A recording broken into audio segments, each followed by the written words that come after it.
Hello dear learners, welcome to this SWAYAM NPTEL online course on inclusive education. I am Dr. Umakant Prasad, an assistant professor from Department of Education, Vishwabharati Shantiniketan. This is week 12 and today we are going to discuss lecture number 60, that is the role of school headmaster in inclusive education.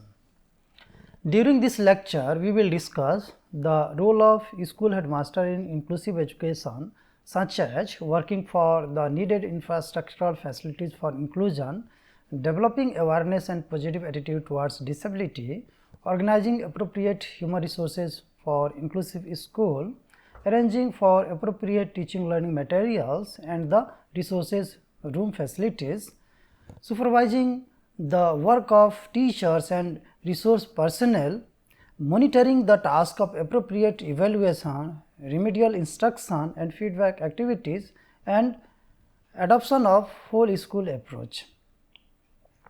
The success of obtaining objectives of inclusive education in an inclusive school depends much on the effective organization and utilization of main material resources. However, the significance and importance of the role and functioning of human resources is much more than the pooling of any amount of qualitative material resources. Material resources in the form of building, ads and equipments, resource materials, etc.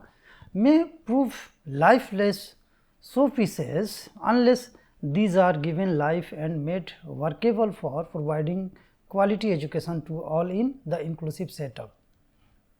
It can only be done by the joint efforts and collaboration of the persons responsible for providing inclusive environment and education to all children admitted in the school.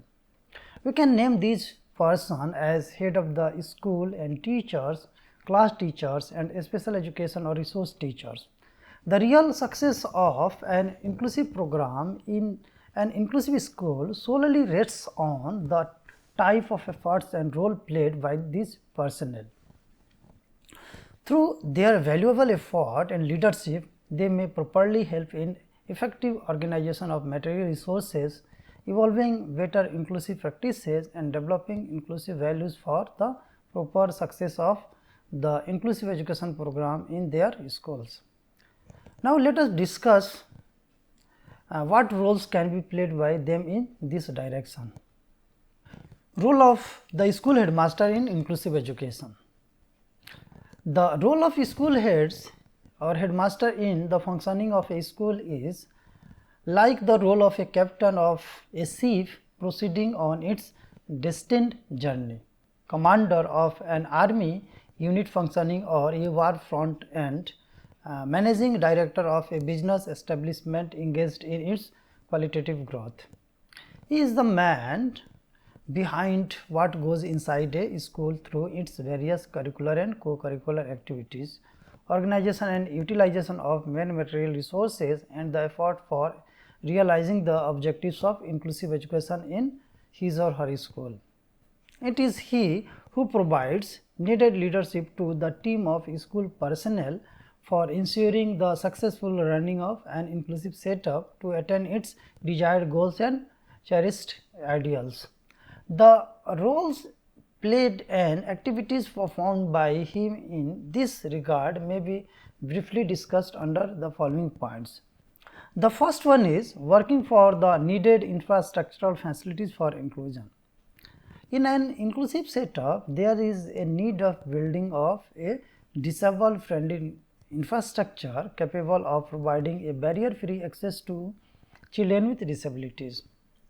The headmaster of the school or head of the institution should take great pain in having the needed infrastructural facilities for this purpose. For example, regular school building including the pathways and stairs etc. need to be constructed or modified by keeping in mind the accessibility to all types of students with disabilities and non-disabled students. It must provide needed entrance, mobility and functioning for all including orthopedically or locomotor disabled as well as visually impaired children. The need for the use of a wheelchair on the part of orthopedically impaired and cane traveling on the part of visually impaired should also be given due consideration. Adequate attention should be paid over the suitability of accommodation, seating arrangements and working facilities in all the learning and working places of the school like classes, assembly hall, laboratories, workshops, playgrounds, canteen and boy-girls common rooms, so that the students with disabilities may not feel any accessibility problem regarding their mobility, adjustment and functioning.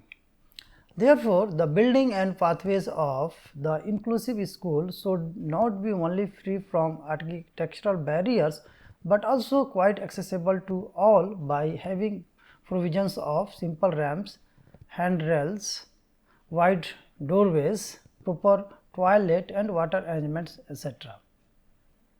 To facilitate needed accessibility of the learning and working experiences to the children with disabilities, there should be proper provision of their sitting and working in tune with the nature of their impairment or disability. The hearing and visually impaired children with locomotor or multiple disabilities, autism, etc. should thus be provided needed spacing, front seats, nearness to the teacher and the support system for accommodating their learning or working difficulties, etc. So, we should see the inclusion of the children with disabilities does not mean to get them excluded from the special supports which they need for their proper adjustment, education and development, and it should always be available to them in an inclusive setup. The second one is developing awareness and positive attitude towards disability.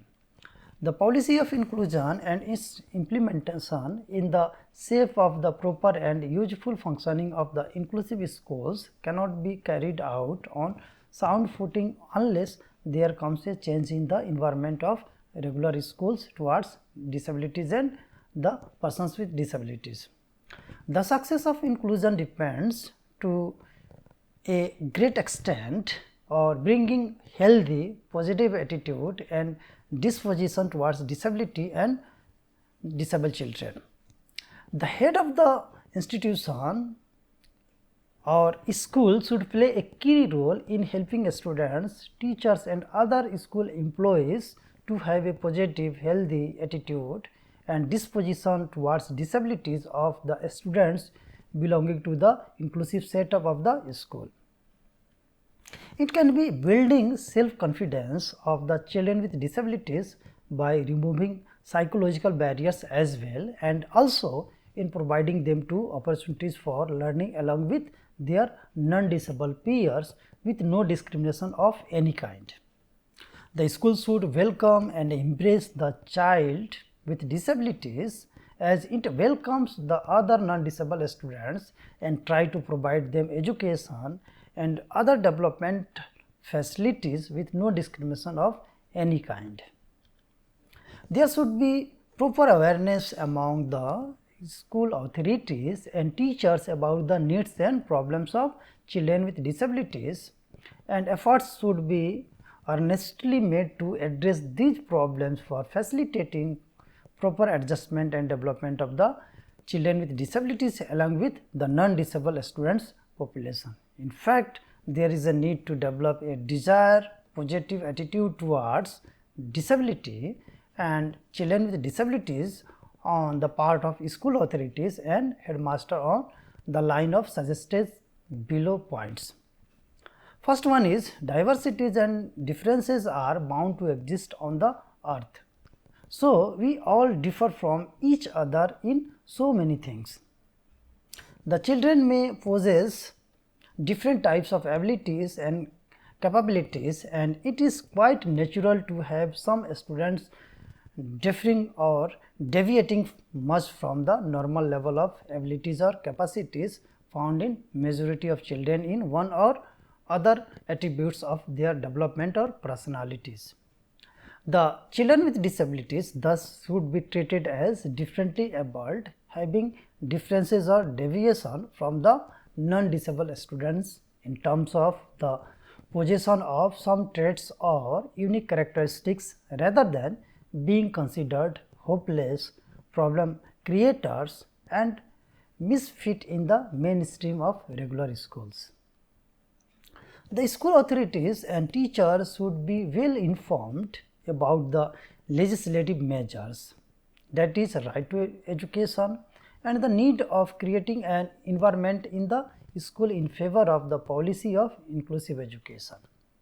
There should be a clear understanding on their part that equal access to education for all students is a matter of right and not a privilege, and they should work for the success of inclusive education in their schools with their all sincerity and efforts.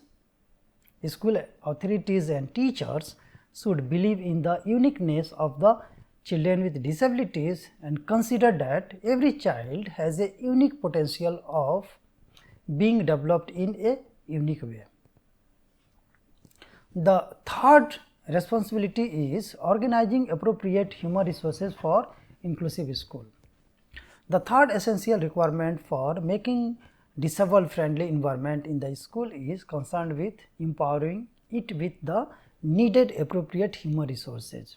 In this regard, the things like below need to be cared well.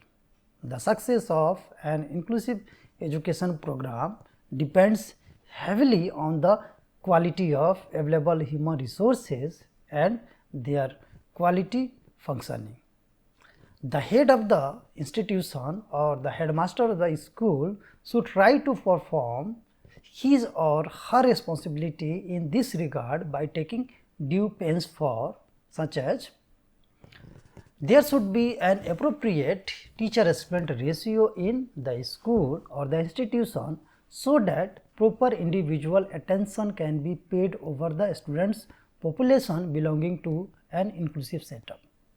The staff appointed in the school should be properly oriented towards the philosophy of inclusion and expectations from them in fulfilling their duties in an inclusive setup. Every teacher appointed in the school should be properly equipped with the knowledge, skills and interests and attitudes necessary for working in the inclusive setup. Their preparation in this regard may be well organized through pre-service and in-service teacher education programs, and only competent teachers capable of working in the inclusive setup should be appointed and continue to serve in the inclusive schools. Since every regular school need to work as inclusive school as a result of its implementation of the Right to Education Act, there should be an intensive effort on the part of schools and education authorities at the state and central level for providing the needed attention towards the orientation and preparation of the teachers to face the challenges of the inclusive setup. There is a need of appointing a teacher in the capacity of a special education teacher who can be entrusted with the task of establishing and managing a resource room for children with disability or special needs, providing guidance and help to the subject teachers, laboratory assistants, instructors, physical education teachers in dealing with the children with disabilities or differently able children, providing help and guidance to the children with disabilities or differently able children of the school in meeting their special needs and getting them properly adjusted and developed according to their capacities and interests, providing guidance and seeking cooperation from the parents of the differently abled for their adjustment and welfare. In addition to a special teacher, there should be proper arrangement of availing the services of other experts helpful in proper adjustment and development of differently able students, whether on part-time basis or whenever required on call basis, like below: psychologist or clinical psychologist, eye or ear specialist, speech therapist and audiologist, physiotherapist, occupational therapist and counselor, orthoptist or prosthetist, orientation and mobility specialist, rehabilitation counselor or psychologist. The staff working in school office, library, sports ground, workshops and laboratories should also be properly oriented towards the need and requirement of functioning in an inclusive setup, particularly towards keeping a proper attitude towards disability and special needs of differently able students. The fourth one is arranging for the appropriate teaching learning material and the resource room facilities. The head of the institution or the school should also work for availability of appropriate teaching learning materials for the teaching learning of the subjects of the school curriculum, as well as for organization of various co-curricular activities including games for the quality education of the all children. The head of the institution must particularly keep in view the needs and requirements of different types of children with disabilities for helping their learning needs and progress with the establishment and functioning of an appropriate resource room.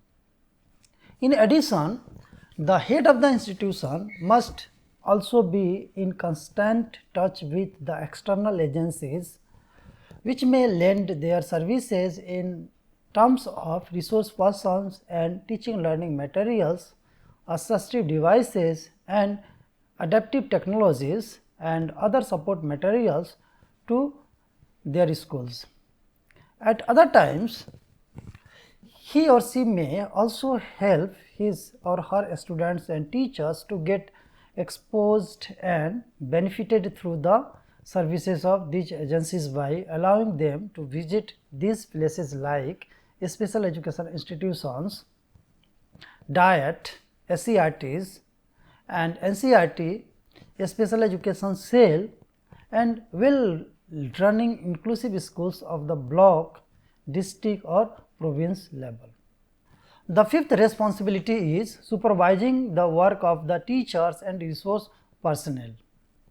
The head of the school or institution should also play his or her role in supervising and monitoring the work of subject as well as special teachers for making them fully conscious of their assigned duties and responsibilities.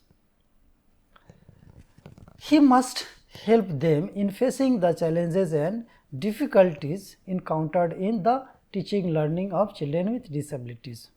Whenever needed, he must also come forward to arrange for them the guidance and special services of various types of professionals such as speech and communication experts, eye and ear specialists, therapists and psychologists, special education professionals, etc. for dealing with the special adjustment, learning and behavioral problems of children with disabilities. He must also be in proper touch with the work and performance of the resource personnel and experts called for providing their services to the school on request or payment for their proper motivation, incentive as well as follow up of their guidance and treatment whenever required. The next responsibility is monitoring the task of appropriate evaluation, remedial instruction and feedback activities. It is the responsibility of the head of the institution to see that the assessment or evaluation programs for the learning and progress of the students of his or her school go on in proper way. How the teachers are assessing or evaluating the learning outcomes in its continuous and comprehensive form, how they are diagnosing the learning difficulties of the diverse learners of the inclusive classes and providing them proper remedial instruction and feedback should be a subject of proper monitoring on the part of the head of the institution, so that a proper system can be maintained for the needed learning and progress of all students including children with disabilities in inclusive setup. Exercising coordinating functions of various nature, the head of the institution is required to play the role of a coordinator or liaison officer between school and parents, or community, students and the teachers, students in special education teachers and professionals, the higher authorities and the various human resources meant for education and welfare of the students, the other agencies of special or inclusive education and his institution. As a coordinator, then he can help the teachers and students with the policies, acts and welfare provisions meant for education, progress and rehabilitation of the children with disabilities with one or the other type of disabilities. The teachers to learn and utilize the needed pedagogical approaches and strategies for the adjustment, education and progress of children with disabilities along with their non-disabled peers. The institution in acquiring the needed financial support from the community people and central or state and local governments for the needed infrastructure and teaching learning resources and materials. The teachers and students, by securing cooperation from the professional belonging to community, special education institutions and agencies such as DIETs, SCRTs and CRT for the timely help and assistance for the education, progress and rehabilitation of children with disabilities. The seventh responsibility is adoption of whole school approach. The adoption of whole school approach may also prove quite beneficial in the successful organization and management of an inclusive school. Whole school approach towards inclusive education is a term that is generally employed for utilizing all the resources, efforts, links and connections owned by the school along with building a positive climate and healthy relationship among all the stakeholders such as students, teachers, school personnel, school administration, parents and community people to join hands for the success of the system of inclusive education. In fact, as a philosophy, thus as a whole school approach is nothing but to do on the part of the school whatever it can do at its utmost through the resources, efforts and relationship at its disposal for building a healthy positive climate in the school to achieve its desired mission or goals, that is providing education to all in an inclusive setup. The whole school approach to inclusive education thus may be found to work towards shared and committed efforts on the part of all the stakeholders such as students, teachers, school administrators, school personnel, parents and community for building a positive healthy climate and engage in the purposeful activities for the education, adjustment, development and progress of all the students in an inclusive setup. For this purpose, it is the whole school approach. The duties and responsibilities are properly shared among the stakeholders and functioning of the school system is well geared for achieving the mission, that is the successful running of an inclusive setup. In conclusion, we can say the role of the school headmaster in inclusive education is central and highly significant. The headmaster acts as a leader who ensures that every child, including those with special needs, receives equal opportunities to learn and grow. He or she creates a supportive environment by arranging the required infrastructure, teaching resources and trained teachers. Inclusive education becomes effective only when there is a positive attitude towards disability. The headmaster helps to build awareness among teachers, students and the community so that children with disabilities feel accepted and valued. By removing physical and psychological barriers, the school headmaster makes education accessible to all. Another important responsibility is the organization of human resources. The headmaster ensures proper teacher training, appoints special educators and coordinates with professionals like therapists and counselors. He also supervises teaching and evaluation processes so that the children with disabilities get proper guidance, remedial instruction and feedback. The adoption of a whole school approach is also vital in this process. The headmaster encourages cooperation among students, teachers, parents and the community. These shared responsibilities help in building an inclusive culture where every learner is respected and supported. With dedication, planning and leadership, the headmaster can turn the vision of inclusive education into reality. There are some differences here.